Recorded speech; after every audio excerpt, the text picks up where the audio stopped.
Regardez. Hébreux chapitre 10, verset 19 à 20. Ainsi donc, frères, puisque nous avons au moins du sang de Jésus, la Bible a dit, une libre entrée dans les sanctuaires. Les temples, les sanctuaires. Regarde, la Bible a dit, par la route nouvelle et vivante. Avant de continuer, ici je vais commenter un tout petit peu, nous expliquer quelque chose de merveilleux ici. La Bible dit, par la mort de Jésus-Christ à la croix, nous avons maintenant une libre entrée. Vous comprenez? C'est-à-dire, avant la mort de Jésus-Christ, l'accès dans les lieux très saints était impossible. Était impossible.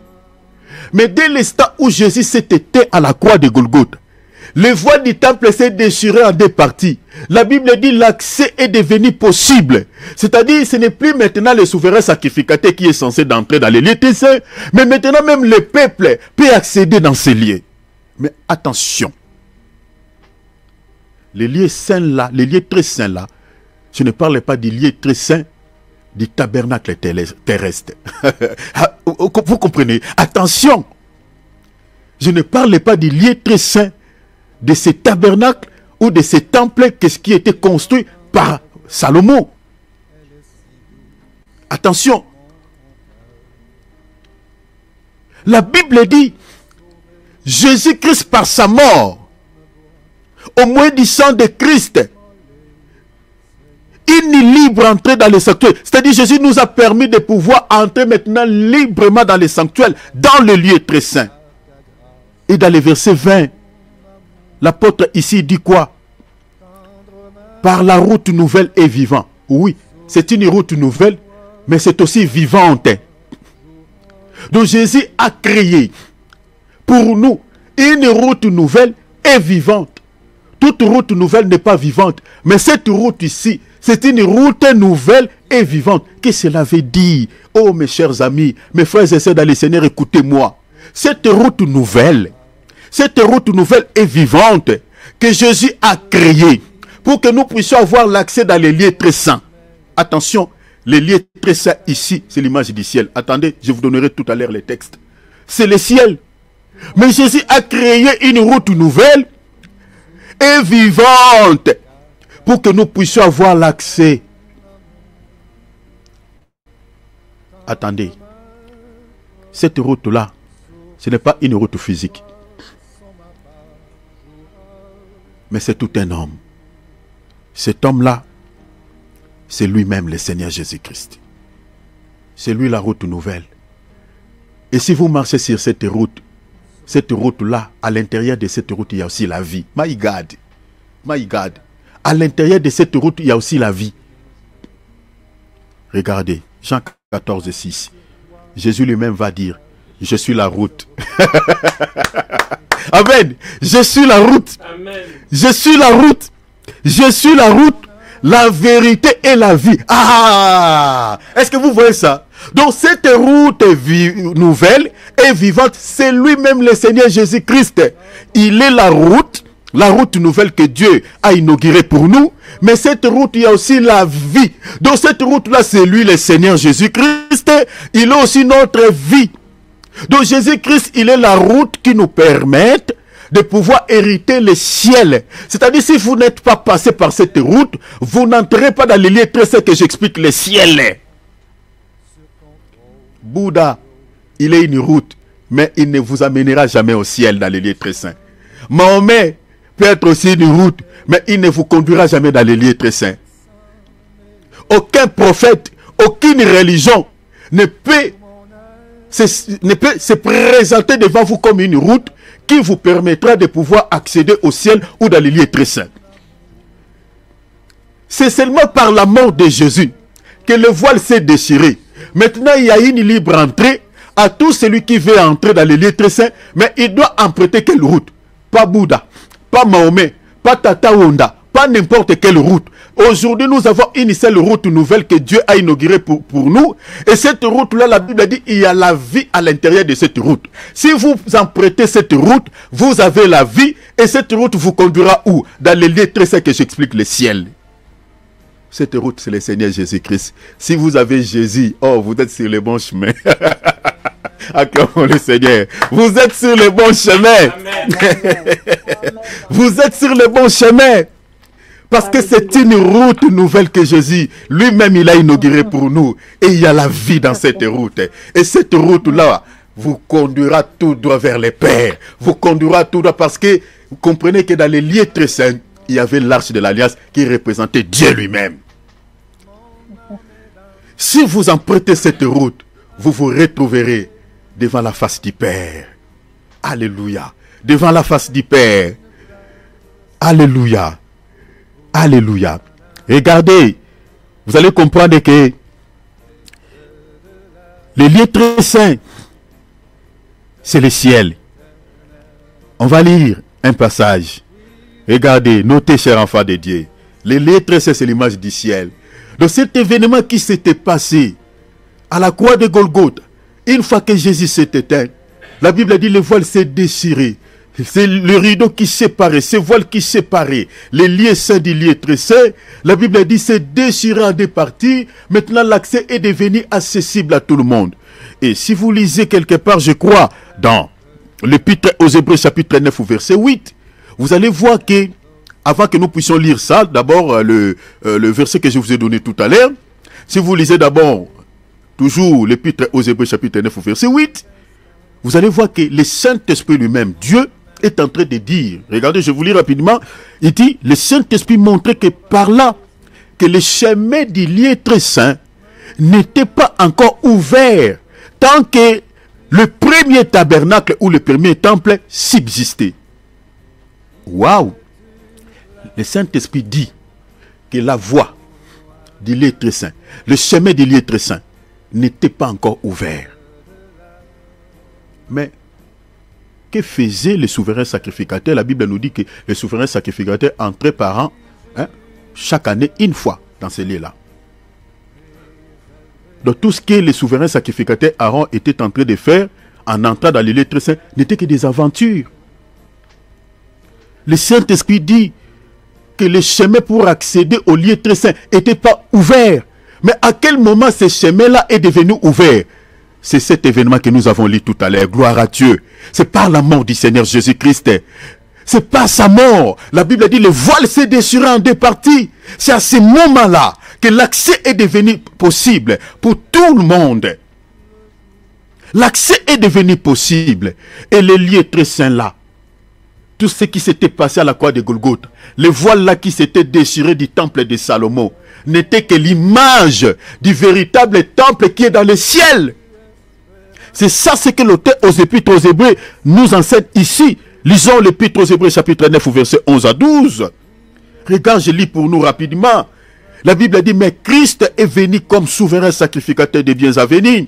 Il a traversé les tabernacles plus grands et plus parfaits. C'est-à-dire, il y avait un tabernacle qui n'était pas plus grand, qui était plus petit et qui n'était pas parfait. C'est-à-dire, c'est le temple, le tabernacle de Salomon ou le temple de Salomon. Mais lui, il est venu. Il a traversé les tabernacles plus grands et plus parfaits, qui n'est pas construit des mains d'hommes. Ah bon? C'est-à-dire, qui n'est pas de cette création. Donc vous voyez ici l'auteur aux Épîtres aux Hébreux nous apprend ici que le tabernacle ou le temple que je suis en train de parler ici, que Christ a traversé, je ne parle pas du temple ou du tabernacle de Salomon. Verset 12, il dit, il est entré une fois pour toutes dans les lieux très saints. Waouh! Le Seigneur est entré une fois dans les lieux très saints. Mais dans quel lieu très saint? Du temple de Salomon, nous disons non. Le lieu très saint qui est dans les ciels. Regardez, vous allez voir ça. Dans les lieux très saints, non avec le sang de bouc et de veau, mais avec son propre sang, ayant obtenu une rédemption éternelle. Donc il était entré là-bas avec son propre sang, le sang qu'il avait versé à la croix de Golgotha. Maintenant dans le verset 24, regarde maintenant ici, on nous donne un petit détail qui est crucial, qui est fondamental pour notre salut. La Bible dit ici, car Christ n'est pas entré dans un sanctuaire fait de mains d'hommes. Il a repris encore cela. En imitation du véritable. Mais il est Jésus. Il est entré dans les ciels. Oh! La Bible dit, il est entré dans les ciels. Est-ce que vous avez vu les lieux très saints? Vous avez vu ces temples? Vous avez remarqué les lieux très saints? La Bible dit, c'est le ciel. La Bible dit, il est entré dans les ciels, même afin de comparaître maintenant pour nous devant la face de Dieu. Donc Jésus est entré dans les ciels. Les ciels, c'est ça les lieux très saints. C'est ça les temples. Mais pour pouvoir accéder, la Bible dit, il faut emprunter la nouvelle route et vivante que Jésus lui-même a inaugurée pour nous. Cette route, c'est bel et bien lui-même. C'est lui qui est la route nouvelle, la route où on retrouve la vie dedans, la vie à l'intérieur.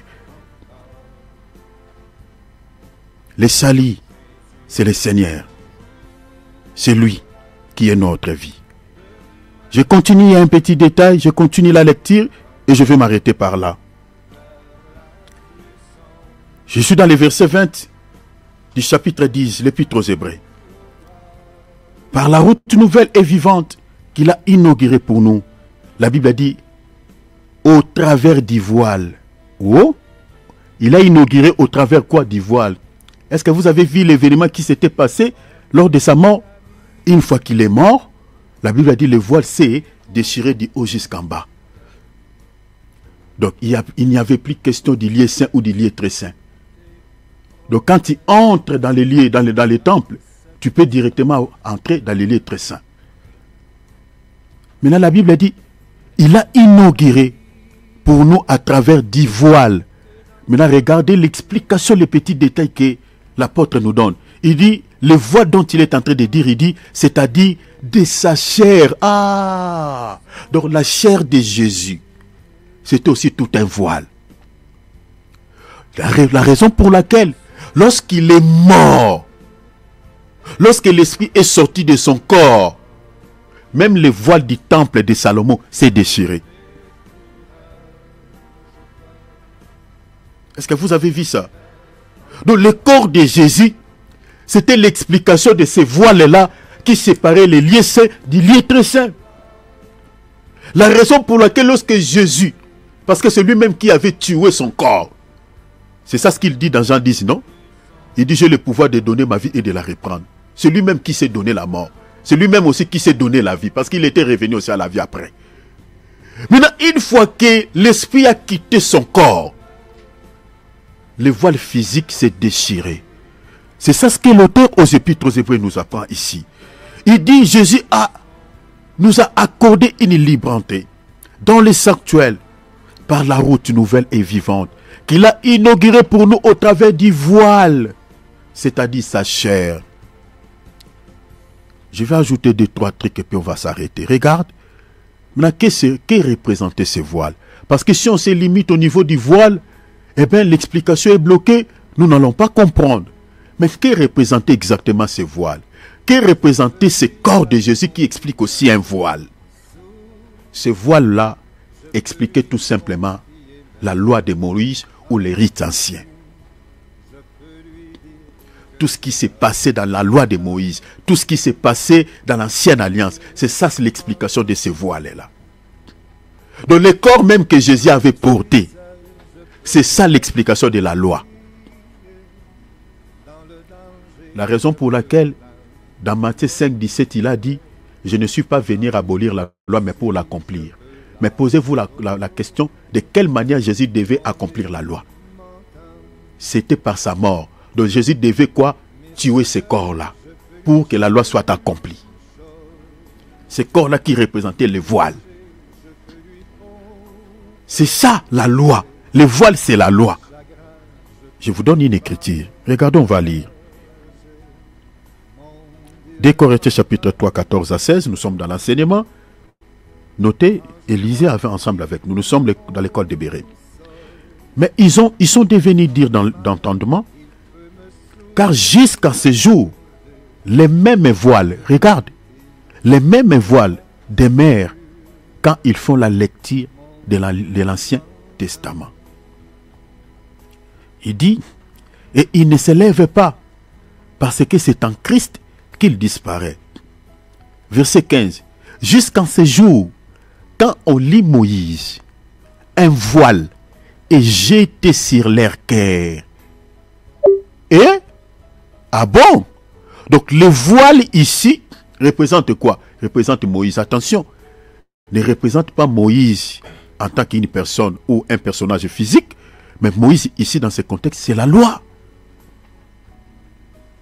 La Bible dit, quand on lit Moïse, c'est le verset 14 qui nous les retrace. La Bible dit quoi? Ils font la lecture de l'Ancien Testament. Est-ce que vous voyez? Dans l'Ancien Testament, c'est ça Moïse. Verset 14. Donc quand on lit Moïse, quand on lit la loi, quand on reste dans les œuvres de la loi, comme on a dit tout à l'heure, c'est-à-dire, le voile est toujours là, le voile n'est pas ôté. C'est-à-dire, nous sommes dans la loi. Est-ce que vous voyez le voile maintenant?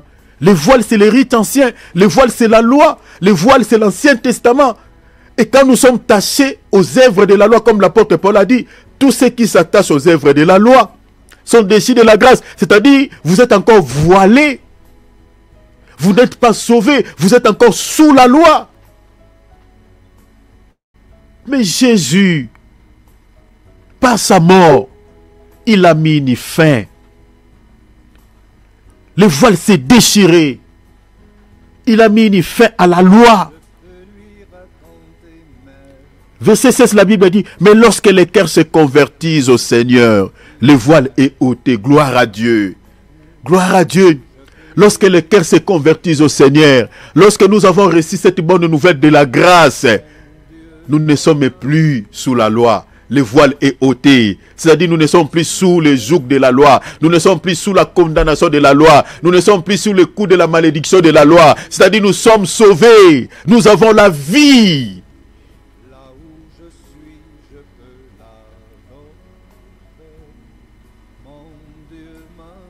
Jésus a mis fin à la loi. Ne ramenons pas encore les enfants de Dieu dans toutes ces pratiques de la loi. La dîme, toutes ces fêtes. Jésus, par sa mort, il a mis fin. La raison pour laquelle, avant sa mort, il a dit, tout est accompli. Avant qu'il meure, il a dit, tout est accompli. Tout est accompli. Qu'est-ce qu'il avait accompli? Ce qu'il avait dit. Je ne suis pas venu abolir la loi, mais pour l'accomplir. Il a accompli la loi cérémonielle parce que la dîme est issue de la loi cérémonielle. Je m'arrête ici. Que le Seigneur vous bénisse. Soyez richement bénis. Bien-aimés, gardez ces choses par cœur. Méditez la parole. Que personne ne vous ramène dans la loi. La dîme n'est plus d'actualité. N'est plus applicable dans cette dimension de la grâce. Ouvrons nos micros, nous allons remercier le Seigneur. Bénissons le Seigneur à la manière dont vous avez compris ces messages. Dis-lui merci. Bénis le Seigneur de vous avoir accordé la vie. Le Seigneur a ouvert une route nouvelle pour nous. Et cette route, la Bible dit, il y a la vie à l'intérieur. Il y a la vie. Si vous prenez Jésus-Christ comme le chemin, si vous prenez Jésus-Christ comme cette route nouvelle, vous avez la vie.